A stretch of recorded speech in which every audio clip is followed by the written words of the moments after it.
Susunan pengurus besar Nahdlatul Ulama 1926 yang pertama kali, di situ tidak ada Habib Hashim. Saya bukan hanya sebagai cucu dari Mbak Abbas, sebagai kader Nahdlatul Ulama ya wajib tersinggung dan wajib marah. Kenapa?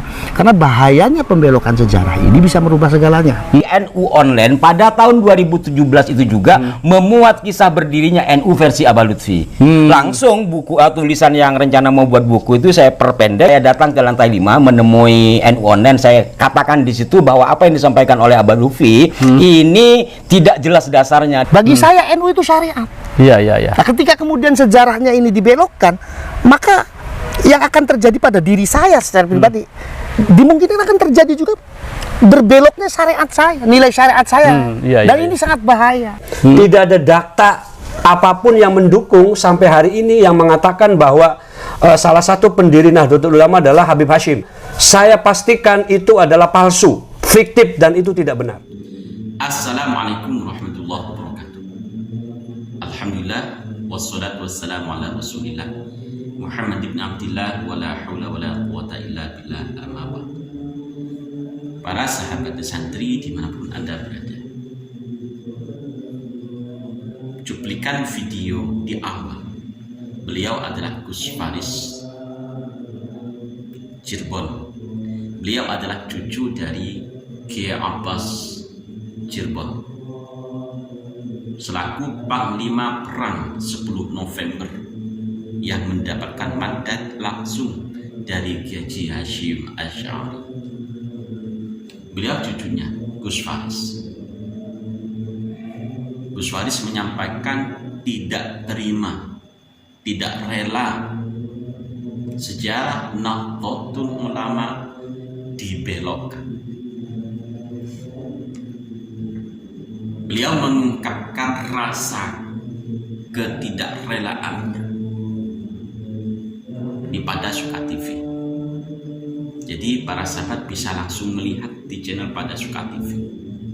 Kami hanya menampilkan cuplikannya saja. Pembelokan sejarah Nahdlatul Ulama ini sama halnya membelokkan sejarah bangsa Indonesia. Membelokkan sejarah bangsa Indonesia sama halnya membelokkan sejarah Nahdlatul Ulama. Nahdlatul Ulama dan bangsa Indonesia merupakan satu kesatuan yang kokoh, yang apabila satu dari keduanya ini dibelokkan, maka terbelokkanlah sejarah keduanya. Jadi sebagai kader Nahdlatul Ulama kita harus tegas menolak pembelokan sejarah ini. Di lingkungan saya, di lingkungan kami, saya yakin kader Nahdlatul Ulama ini paling banyak. Mulai dari Ibnu, Ansor, Banser, dan lain sebagainya. Namun saya tidak percaya bahwa kader-kader ini paham tentang sejarah berdirinya Nahdlatul Ulama. Ya, mungkin itu rasa suudzon saya sajalah. Semoga hal itu tidak benar. Namun perlu diingat bagi kader-kader Nahdlatul Ulama, kita harus belajar tentang sejarah Nahdlatul Ulama agar tidak kaget.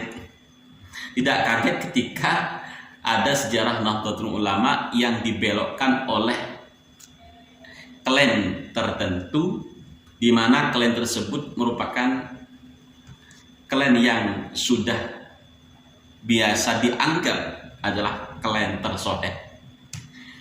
Sudah dianggap orang-orangnya adalah orang-orang keturunan Nabi. Bahkan pembelokan sejarah tersebut tidak lepas dari orang yang sudah kita anggap sebagai wali. Pembelokan sejarah tersebut tidak lepas dari orang yang sudah kita anggap ulama sufi sedunia.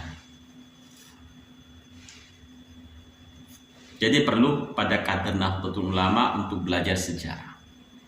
Ketika diskusi di ranting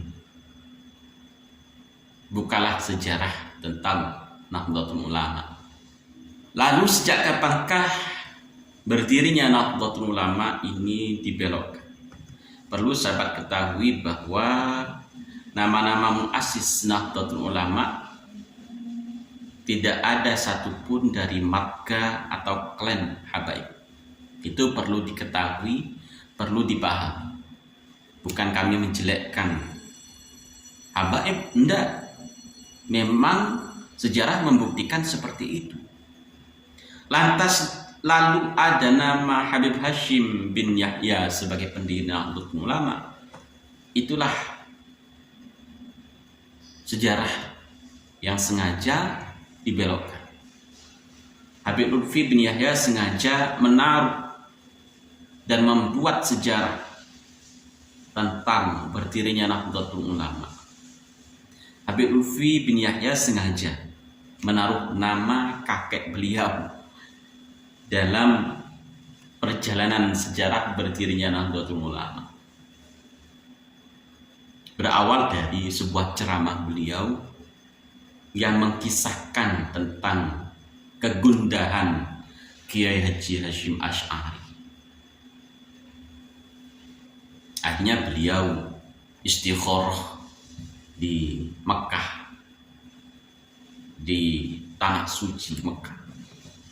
Dari situ bertemu dengan seorang ulama. Ini versi Habib Lutfi. Disuruh kembali ke Indonesia dan menemui Habib Hashim bin Yahya. Singkat cerita, Kiai Haji Hashim Asy'ari kembali ke Indonesia dan menemui Habib Hashim bin Yahya untuk meminta restu, meminta ridho atas akan mendirikan sebuah organisasi. Yang ketika itu Habib Hashim bin Yahya memberikan nasihat kepada Kiai Haji Hashim Asy'ari agar nama organisasi atau jamiah yang akan didirikan itu diberi nama sesuai yang diangan-angan, yakni Nahdlatul Ulama. Itu sejarah versi Habib Lutfi bin Yahya. Dari sejak itulah beredar bahwa Habib Hashim bin Yahya termasuk salah satu tokoh pendiri Nahdlatul Ulama. Sudah ada buku dan bahkan ada buku yang beredar di sekolah ibtidaiyah. Tentu bagi kita yang baru belajar sejarah berdirinya Nahdlatul Ulama, ketika menemukan sejarah tersebut akan mengira bahwa Habib Lutfi bin Yahya itu ternyata masih cucu dari pendiri Nahdlatul Ulama. Itulah sejarah yang harus kita luruskan, yang harus kita taruh di posisi yang sebenarnya. Dan kami masih menunggu hasil penelitian kajian dari RMI-NU dan NU Ma'arif atas tugas yang diembannya untuk meneliti sejarah Nahdlatul Ulama yang sebenarnya. Ketika ada pembelokan sejarah, ada buku-buku sejarah tentang pembelokan sejarah Nahdlatul Ulama, ini mohon ditahan.